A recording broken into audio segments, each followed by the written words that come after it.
My name is Sophia, and at 31 years old, I'm employed part-time at a local supermarket. As November unfolds, the pace picks up, signaling the approach of the year's end. Manager, I need to discuss taking some time off for Christmas. Would that be possible? I inquire. Quite unusual for you to request time off, Sophia, the manager remarks. Well, my husband and I are considering spending Christmas at his parents' place this year. I'll need the 24th and 25th off, I explain. Oh, I see. That's perfectly fine. You've been a dedicated worker, Sophia. Your help is much appreciated, the manager responds. Isn't your husband's family quite a distance away? You're local, right? The manager asks. Yes, I'm from the neighboring town, but my husband hails from Boston, I confirm. Boston, that's quite the journey, the manager observes. It is, unfortunately. Due to circumstances, we haven't had the chance to introduce Alexander yet, I explain. I understand now. You definitely should go and visit. Family comes first, the manager nods. Thank you. I really appreciate your understanding. I express my gratitude. Alexander is my son, now 2 years old, and he's currently enrolled in a childcare center. When he was born, certain societal issues made it challenging to introduce him to our extended family, and we haven't found the right moment since. But things have started to settle down recently, and Christmas seemed like the perfect opportunity.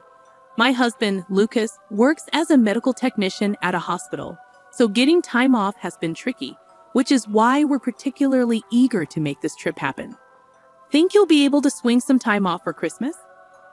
Lucas asks as we sit down for a late dinner once Alexander is fast asleep. Yeah, I should be good. And you? I respond. Yeah, I got the green light from my manager, I assure him. Later that evening, Lucas brings up a call from his dad that he missed on his way home. My dad always calls with news. Mom's more on the quiet side. She usually leaves the communication to him, he remarks. True, your dad's always so upbeat. Remember when we first told him about our marriage? He was so welcoming and chatty. Your mom's more reserved, though, I reflect. I hope this visit helps us connect more with her. Lucas dials his dad back. Hey, Dad, what's up? Got it, I'll talk to Sophie about it. Okay, sure thing. Hanging up, he turns to me. Dad's really looking forward to meeting Alexander. He can't stop talking about it. And he said if there's anything you need, just let him know. I wonder how things will go once we're there, but it's good they're excited. My parents also insisted we go this year, saying it's time to introduce Alexander. But you do like your parents too, don't you? I ask Lucas. We're both navigating the same waters, aren't we? He responds. Finally, the day we've been anticipating, our return to Lucas's family home, arrives. Pulling up on Christmas morning after a 4-hour drive, we're greeted by the sight of Lucas's house just before noon. I notice my sister-in-law's family's car parked, indicating their early arrival. Merry Christmas. We announce upon entering, met with father-in-law's warm smile. Good drive? Take it easy today, he advises, holding Ava, my niece, in his arms. Ava, you've gotten so big, I remark. I'm 6 now, she proudly announces. Wow, already in elementary school, I reply. Look, there's Alexander, she says, stepping down to greet him. Their exchange of smiles is adorable. Come on in, come on in. Father-in-law welcomes us into the house. In the living room, we find sister-in-law Isabella and her husband. Isabella's husband offers a smile, but Isabella's expression remains neutral as she greets us. Merry Christmas, he says, while Isabella stays silent. Feeling a tad uncomfortable, I brush it off when Lucas enters, exchanging Christmas greetings with them. Henry, Isabella, Merry Christmas, he says. Isabella's demeanor changes instantly as she engages with us, though I can't shake the feeling of being ignored. But neither Lucas nor Isabella's husband seems to notice. Maybe I'm just imagining things. I reassure myself, taking a seat in the living room. Lucas, could you watch Alexander for a moment? I'll lend a hand to mother-in-law in the kitchen, I suggest. I'm fine, really, he insists. It's important to pitch in when we can. I insist, leaving Alexander in Lucas' care before heading to the kitchen. Isabella still doesn't acknowledge me as I pass her, but I decide not to dwell on it. In the kitchen, I find mother-in-law and greet her with a cheerful Merry Christmas. Offering to help, I'm taken aback when she glares at me and gruffly tells me I'm in the way. Confused, I watch her leave for the living room, where I can hear her greeting Lucas with warmth, seemingly oblivious to our earlier interaction. What's happening here? First, with my sister-in-law, and now my mother-in-law? Have I somehow offended them? I can't think of anything I might have done wrong. Lucas and I have been married for 4 years, and it's been 2 since Alexander was born.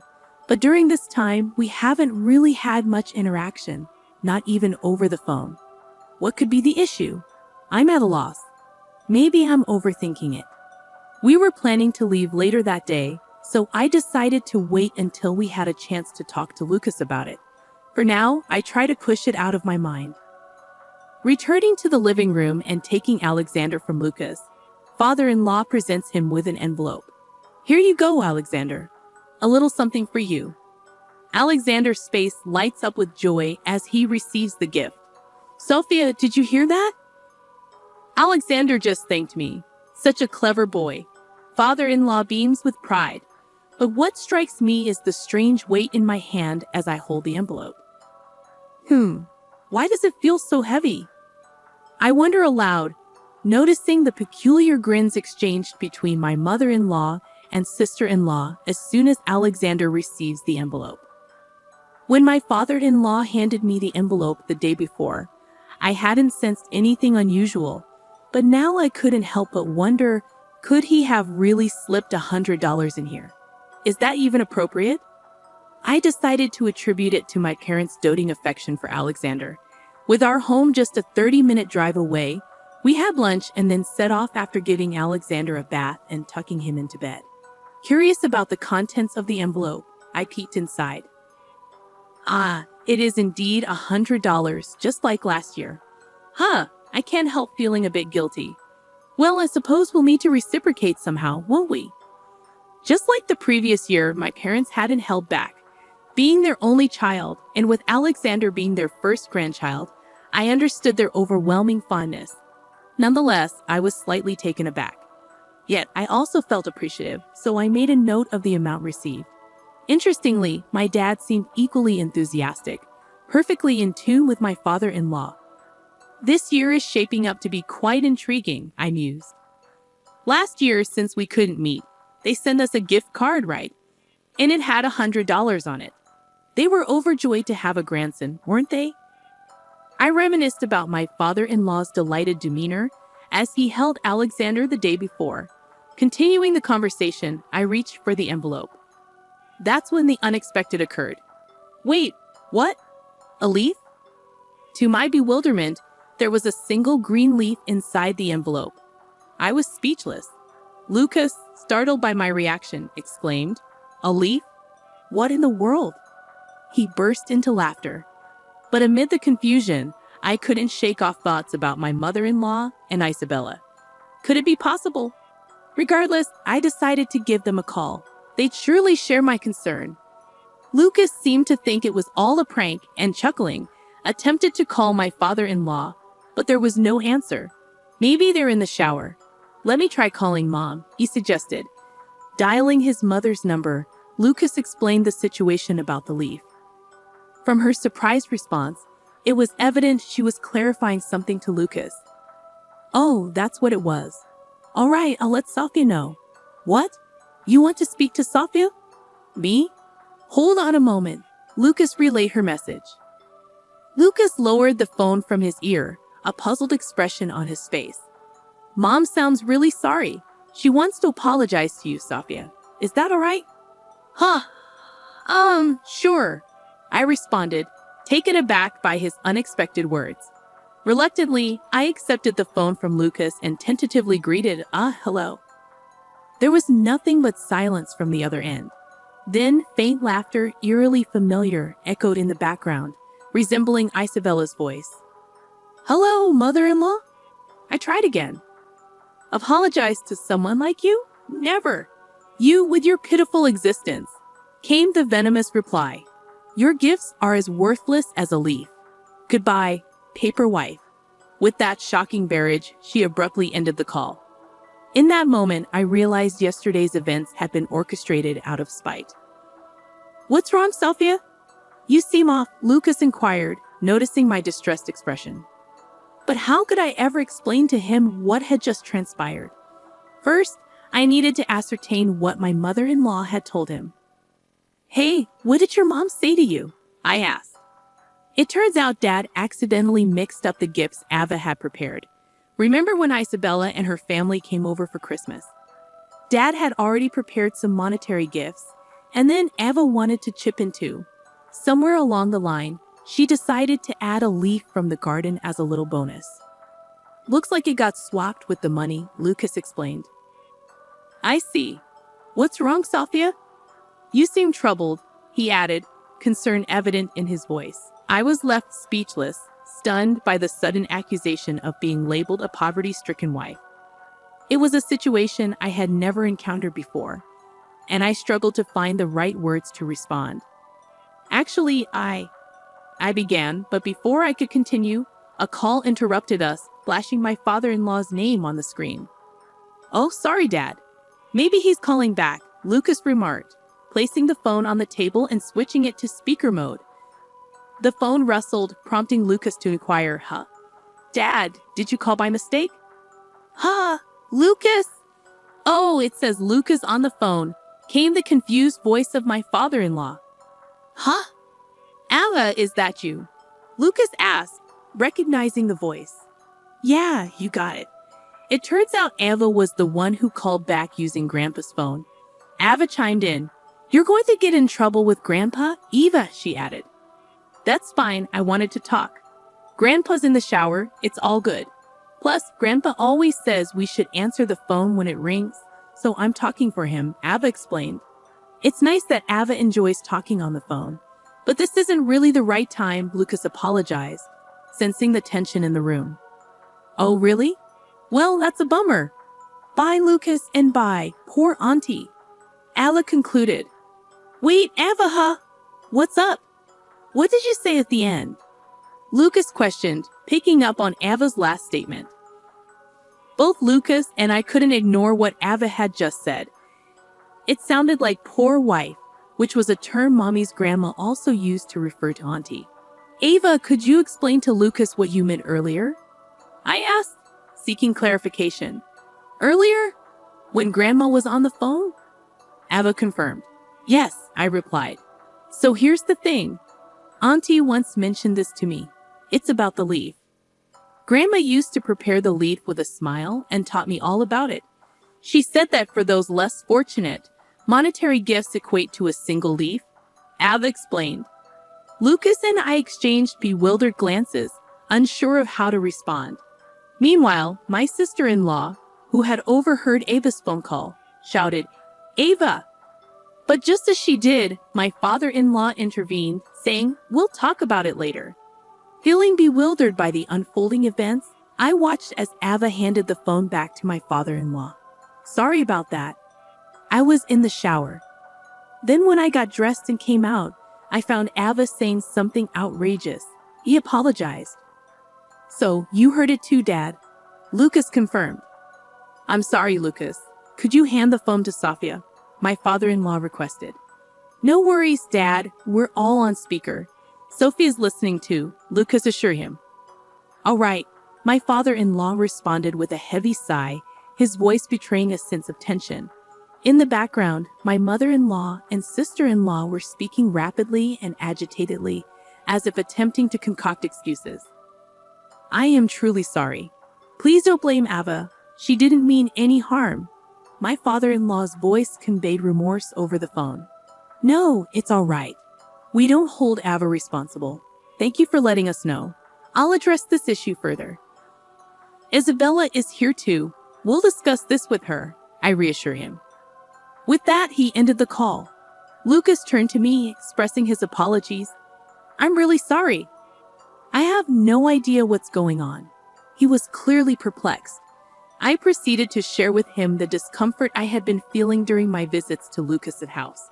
Together, we decided to await further communication from my father-in-law. To our surprise, a response arrived sooner than expected. Even more astonishingly, the very next day, Isabella's husband drove my father-in-law, mother-in-law, and Isabella to our house.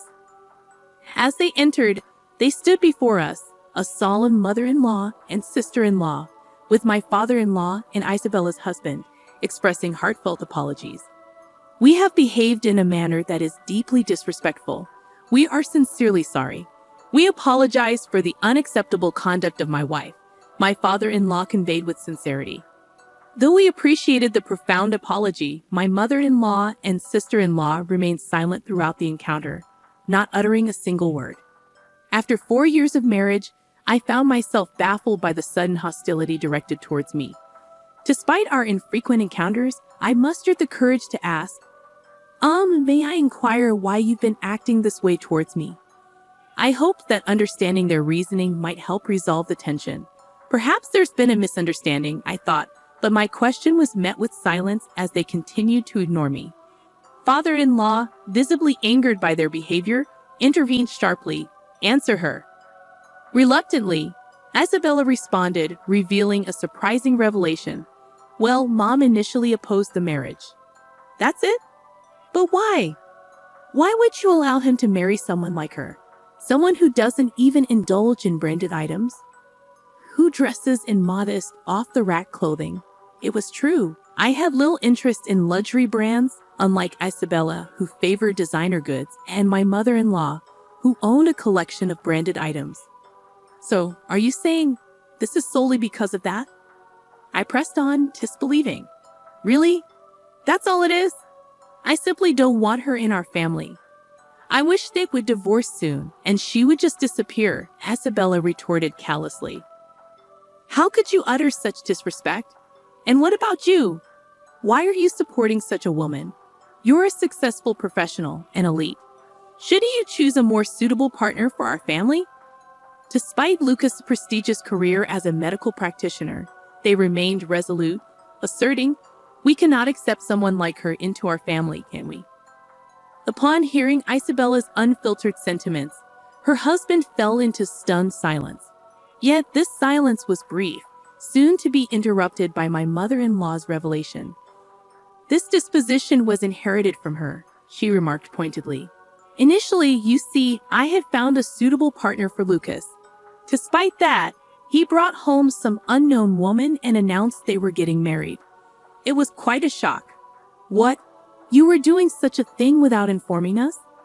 There are boundaries to what's acceptable to do to Sophia, she continued, her tone incredulous. It's not a big deal, right? She's just a poor girl, isn't she? Her parents didn't leave much of an impression either. Rather impoverished, don't you think?